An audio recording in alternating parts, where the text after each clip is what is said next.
நான் திண்ணமாக சொல்லுவேன், இந்த மாடல் அரசு விஜய் மாடல் அரசு, இந்த மாடல் அரசு முதலமைச்சர் விஜய் மாடல் அரசு என்று நான் சொல்லுவேன். காரணம், தமிழ்நாட்டை எதிர்காலத்தில் அமைதி பூங்காவாக வைத்துக் கொள்ள வேண்டும் என்பதிலும் தமிழ்நாட்டு மக்கள் ஜாதி மத இன மொழிக்கு அப்பாற்பட்டு எல்லோரையும் அரவணைக்கிற கரங்கள் எங்கே என்று தேடினோமே, அந்த அன்பு கரங்கள், அரவணைக்கும் கரங்கள், கண்ணீரை துடைக்கும் கரங்கள் எங்களுடைய அருமை அண்ணா விஜயின் கரத்தில் இருக்கிறது என்று நாட்டு மக்கள் அத்தனை பேரும் குடும்பத்திலே ஒருவராக உங்களை பார்த்ததன் விளைவுதான் இந்த மாபெரும் வெற்றியின் அடையாளம் என்று நான் கருதுகின்றேன்.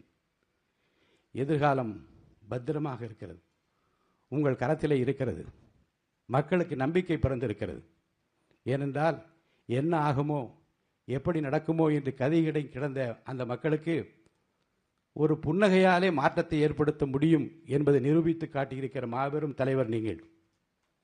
தமிழக அரசியல் வரலாற்றில் ஒரு மாபெரும் வெற்றியை பெற்றது மட்டுமல்ல, வெற்றியை சட்டமன்றத்திலே நிரூபித்து காட்டுவதன் மூலமாக நாட்டு மக்களுக்கு உணர்த்தினீர்கள். நான் பேசாமல் ஒரு அமைதி புரட்சியை செய்வேன், அந்த புரட்சி மக்களுக்கு ஏற்றத்தையும் மாற்றத்தையும் தரும் என்று நிரூபித்து காட்டினீர்கள். இன்றும் நம்முடைய மாண்புமிகு சட்டப்பேரவை உறுப்பினர்களுக்கு முறையான பயிற்சி அளிப்பதன் மூலமாக வரலாற்று சிறப்புமிக்க ஒரு அவை இது.